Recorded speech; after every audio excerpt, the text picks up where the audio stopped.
पास Boyle's law कि आपके पास Boyle's law सिर्फ यही बोलेगा कि आपके पास जो रिलेशन है वो प्रेशर और वॉल्यूम का रहता है। प्रेशर और वॉल्यूम एक दूसरे क्या होते हैं, inversely proportional at a constant temperature, जब टेम्परेचर कांस्टेंट होगा तब। ठीक है, नेक्स्ट देखते हैं रजे हम अगला, वो होगा चार्ल्स लॉ।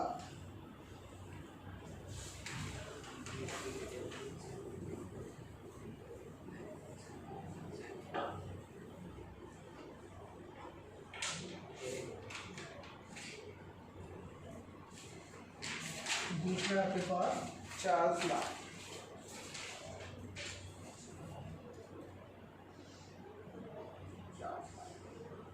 अब ये क्या बोलेंगे, बस तीनों में तीन लाइंस में एक किसी ना किसी, जैसे टी बी टी।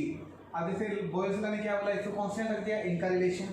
ये क्या बोलेगा, ये प्रेशर का कांस्टेंट रखेगा, इनका रिलेशन निकालेगा। और आगे जो लाएगा वो इसको कांस्टेंट रखे, इनका रिलेशन। एक चीज को कांस्टेंट रखे, दूसरे का रिलेशन पूछता है। चार्ल्स लॉ बोलता है जी आपके पास pressure remain constant, the volume of a given mass increases, the pressure remain constant, the volume of a given mass of a gas increases or decreases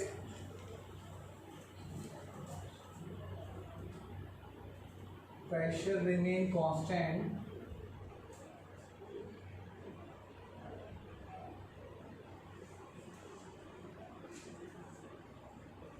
the volume increases or decreases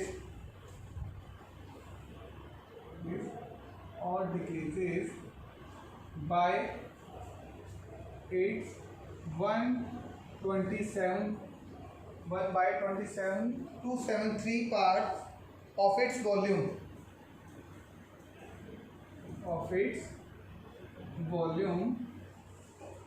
at 0 degree Celsius, at 0 degree Celsius for every 1 degree centigrade, for every 1 degree centigrade। Definition थोड़ी सी अजीब सी है, लेकिन इसका relation simple से यही बोलता है कि आपके पास जो भी अगर प्रेशर कांस्टेंट रखेंगे तो आपके पास जो वॉल्यूम होगा वो क्या होगा, टेम्परेचर होगा वो क्या होगा, कांस्टेंट होगा। देखो जी, आपके पास प्रेशर क्या है, कांस्टेंट। तो रिलेशन किसका निकालना आपने, वॉल्यूम का और टेम्परेचर। अब ये क्या रहेगा, कहता जी आपके पास, इसका मतलब क्या हुआ, जैसे सपोज करो आपके पास कोई कंटेनर है, ठीक है। अब ये कंटेनर है, कोई भी मान लीजिए इसका 100 वॉल्यूम गैस है, 100 ml है गैस इस कंटेनर के अंदर, ठीक है, हाइड्रोजन गैस। टेम्परेचर है अभी आपके पास कितना, सपोज करो उतना ही है, 293। ठीक, प्रेशर कौन, प्रेशर सेम है, लेकिन कहता है कि अगर मैं टेम्परेचर बढ़ाता हूँ 1 डिग्री, सुनना ध्यान से, 294 केल्विन करता हूँ, 1 डिग्री टेम्परेचर बढ़ाए 1 केल्विन बढ़ाए, एक ही बात होती है, ठीक है। या आप ऐसे भी कह सकते हो, अगर दूसरी 25 डिग्री करता हूँ और 25 से मैंने 26 डिग्री टेम्परेचर बढ़ाया, कितना टेम्परेचर बढ़ा, सिर्फ 1 डिग्री। तो कहता है सिर्फ 1 डिग्री टेम्परेचर कोई बहुत बड़ा नहीं होता है, और 1 डिग्री टेम्परेचर बढ़ाने के दौरान इस गैस का वॉल्यूम कितना बढ़ेगा, आपको ये बताना, इस गैस का कितना वॉल्यूम बढ़ेगा। तो इसने बोला, कहते जी अगर आपका प्रेशर कांस्टेंट है, सेम है दोनों हर केस में, तो जितना आप टेम्परेचर बढ़ाओगे ना उतना ही वॉल्यूम बढ़ेगा। ये तो ऑब्वियसली बात है, टेम्परेचर इंक्रीज करेंगे तो गैसेस दूर दूर होंगी और वॉल्यूम क्या होगा, इंक्रीज करेगा। तो कहते जी टेम्परेचर बढ़ाने पर वॉल्यूम इंक्रीज करता है, ठीक है ये बात, पर कितना। चार्ल्स ने बोला, कहते जी आपके पास जितना भी पूरा वॉल्यूम है, मान लिया 100 ml है, 100 ml का 1/273 पार्ट बढ़ेगा, 100 ml का 1/273, जितना होगा टोटल है उसका 1/273, यानी कि बहुत ही कम, किसी भी चीज़ का 1/273 पार्ट, ठीक है।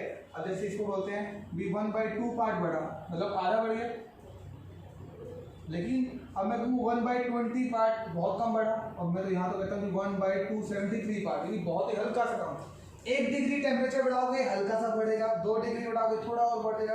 तो कहने का मतलब ये हुआ जैसे आप टेम्परेचर बढ़ाओगे वैसे वैसे वॉल्यूम क्या होगा, इंक्रीज करेगा। तो इंक्रीज करने पर बताओ इसको हम क्या बोलेंगे, जो वॉल्यूम है वो टेम्परेचर की क्या है, डायरेक्टली प्रोपोर्शनल।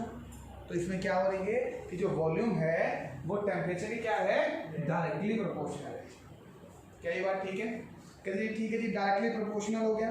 फिर अगर मैं इसको कांस्टेंट में लेके चलूं तो क्या होगा, V इक्वल टू के टी,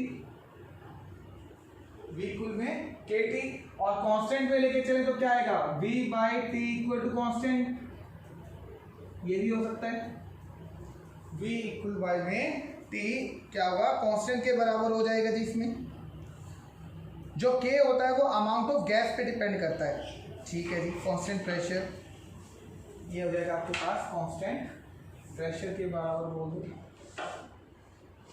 ठीक है, अब ऐसे इसमें V1 और T1 भी कर सकते हैं। तो इसमें बोलेगा आपके पास जो रिलेशन आएगा V1 बाय T1,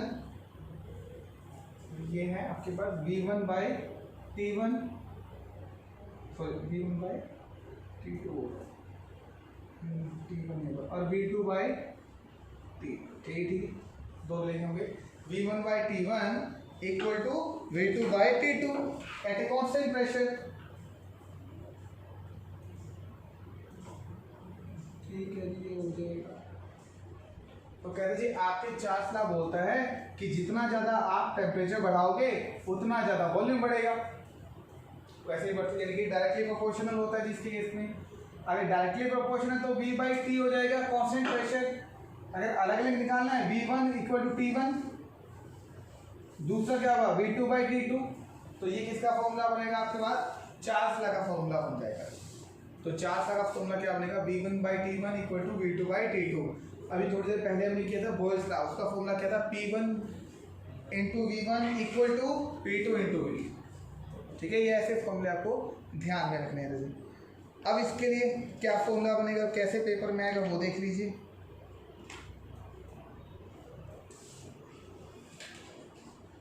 इसमें एक क्वेश्चन है, लिखिए 20 ml ऑफ हाइड्रोजन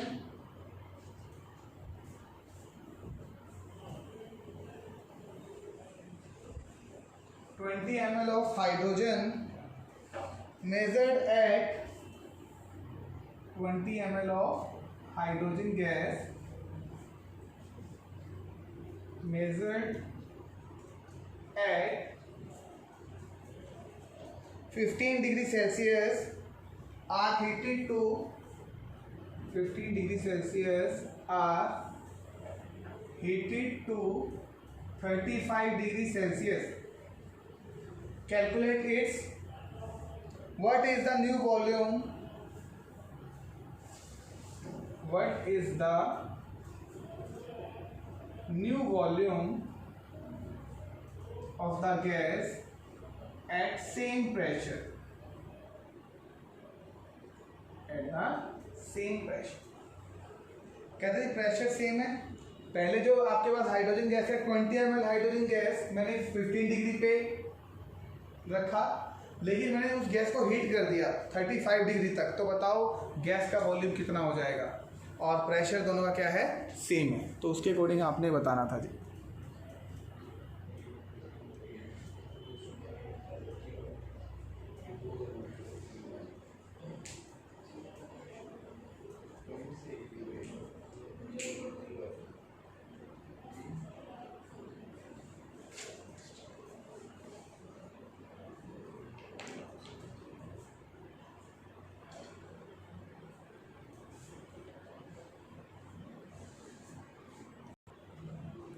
देखो जिसको कैसे सोल्व करेंगे, सबसे पहले स्टेटमेंट पढ़िए 20 ml of hydrogen gas measure at 15 degree, यानी कि आपके पास V1 कितना है 20 ml, सबसे पहले आप ये चेक किया कीजिए। फिर आपके पास T1 कितना है 15 डिग्री, 15 को आप केल्विन में कन्वर्ट करेंगे 273 प्लस 50 कितना होगा 288 केल्विन हो जाएगा। फिर आपको V2 आपको निकालना है, और T2 कितना होगा, कितना दिया उसने 35, यानी कि आपके पास बनेगा 308 केल्विन। ये आपके पास सारी इसकी वैल्यू आ गई। आपके पास क्या निकालना है, V2 निकालना है, बाकी सब दिया हुआ है तो निकाल लीजिए, वैल्यू पुट करेंगे। V1 कितना 20, T1 कितना है आपका 288, V2 आपको निकालना है रजे, और आपके पास T2 कितना है 308 आ जाएगा। ठीक है, क्या होगा, बस ये V2 इधर आ जाएगा, मल्टीप्लाई करेंगे 308, और जब भी आप इसको सोल्व करोगे रजे तो आपके पास क्या आएगा, V2 बनेगा आपके पास 21 पॉइंट समथिंग कोई वैल्यू आएगी जी। इसकी एग्जैक्ट वैल्यू आपका 21.38 वॉल्यूम, 21.38 ml जो है वो वॉल्यूम आएगा। तो यानी कि वॉल्यूम कितना बढ़ा, कहते जी ऑलमोस्ट 1.38 ml बढ़ेगा। ठीक है, तो ऐसे आपके पास दूसरा था, चार्ल्स ने बोला कि अगर आपके पास प्रेशर सेम है तो आपका जो वॉल्यूम और टेम्परेचर का रिलेशन होगा वो डायरेक्टली प्रोपोर्शनल होगा। जितना ज़्यादा आप टेम्परेचर बढ़ाओगे आपके पास वॉल्यूम भी उस पूरे वॉल्यूम का 1/273 पार्ट इंक्रीज या डिक्रीज होगा। कम करेंगे तो डिक्रीज होगा और इंक्रीज करेंगे तो टेम्परेचर, तो पूरे वॉल्यूम का 1/273 पार्ट डिक्रीज इंक्रीज भी होगा।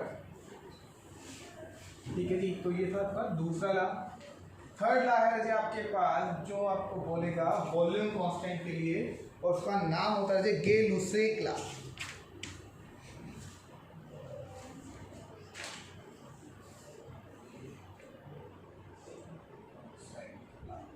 इसको गे-लुसेक ला।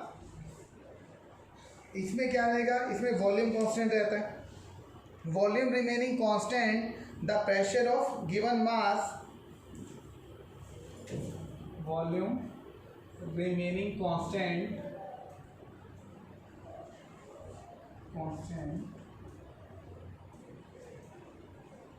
the pressure of gas directly proportional to the its temperature, directly proportional its temperature. ये तो वैसे अगर आपका वॉल्यूम जो है वो क्या है, कांस्टेंट है, तो आपके पास जो प्रेशर है वो डायरेक्टली प्रोपोर्शनल किससे होगा, टेम्परेचर के होगा। टेम्परेचर के होगा तो क्या होगा, P इक्वल टू किसके बराबर होगा, KT के, और P बाई क्या होगा, T equal to constant volume. ये हो जाएगा जी, और फिर दोबारा वैसे करें तो क्या बनेगा, ये P1 by T1 equal to P2 by T2, P1 by T1 equal to P2 by T2 के रिलेशन से निकलेगा ये। अगर कोई हमें न्यूमेरिकल निकालना है तो ये आपका फॉर्मूला बनेगा गे-लुसेक ला का।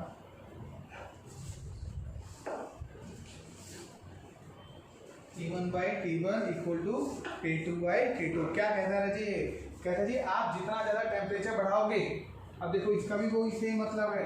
मान लीजिए आपके पास कोई गैस है, गैस है 100 ml हाइड्रोजन, ठीक,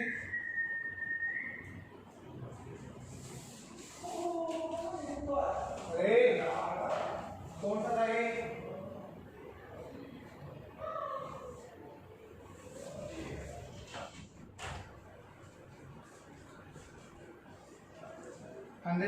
हाइड्रोजन गैस। अब कहते हैं आपके पास टेम्परेचर है सपोज करो 20 डिग्री 25 डिग्री, इस 25 डिग्री है, वॉल्यूम 100 है, तो इसका प्रेशर सपोज करो मैं कहता हूँ जी 750 mm है, एक बार के लिए मान लेते हैं। ठीक है, अब ये कहता है कि आपके पास 100 ml ही है, हाइड्रोजन गैस ही है, यानी कि वॉल्यूम दोनों का क्या है, सेम।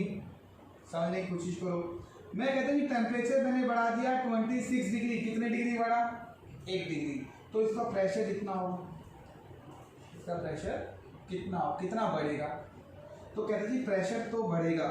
ठीक है, कितना बढ़ेगा, कहता है इसका पूरा स्टार्टिंग में कितना प्रेशर था, कहते हैं 760 का 1/273 पार्ट बढ़ेगा, 750 का 1/273 पार्ट, इसको कैलकुलेट करो तो 0.00 कुछ आएगा, उतना बढ़ेगा। ठीक है।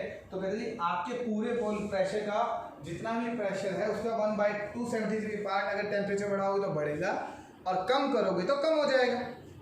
ठीक है, ये इसने बताया आपके गेज इफेक्ट का, ये मतलब था इसका, और फिर रिलेशन रहेगा ये वाला। ठीक है, ऐसे इसका भी एक न्यूमेरिकल करके देखते हैं।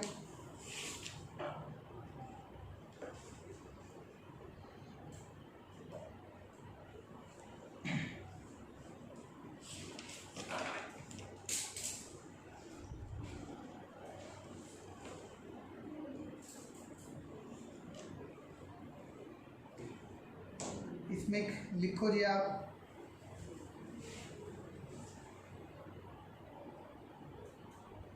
a steel tank containing air at 15 atmospheric pressure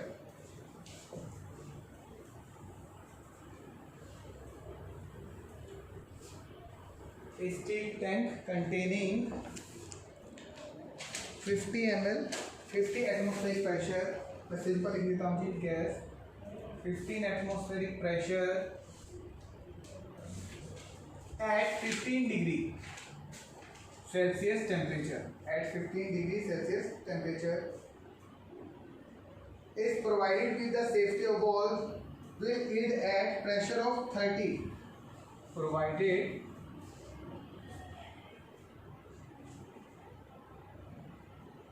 with a safety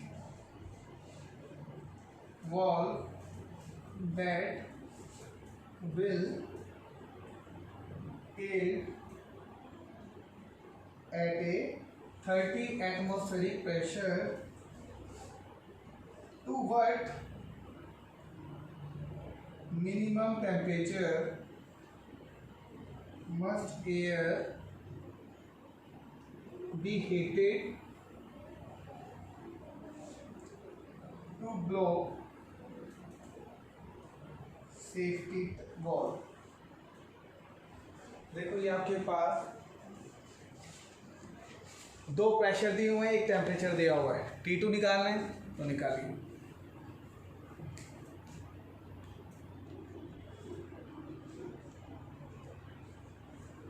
atmospheric pressure वैसे का वैसे जैसे वो था 10 रेज़ की पावर, उसमें लिखना पड़ेगा।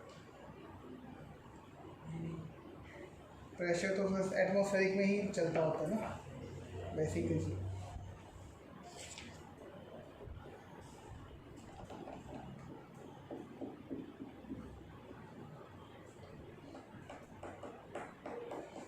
इस फॉर्मूले में पुट कीजिए, इसमें T1 कितना है आपके पास 15 एटमॉस्फेयर, T1 कितना है आपके पास 488 केल्विन, T2 कितना है आपके पास 30 एटमॉस्फेयर और T2 आपको क्या है निकालना है। ठीक है, तो यहाँ पुट कर दीजिए वैल्यू 15/288 इक्वल टू में 30 और आपका ये पुट कर दीजिए वैल्यू। जैसे इसको सोल्व करोगे तो आपके पास आंसर आएगा कितना, इसमें आता है जी 576 केल्विन आएगा, 576 केल्विन। ठीक है, इतना प्रेशर बढ़ जाएगा तो ये आपका T2 आ जाएगा। ठीक है जी, तो ये है जी आपके पास 3 लॉ जितने भी आपके पास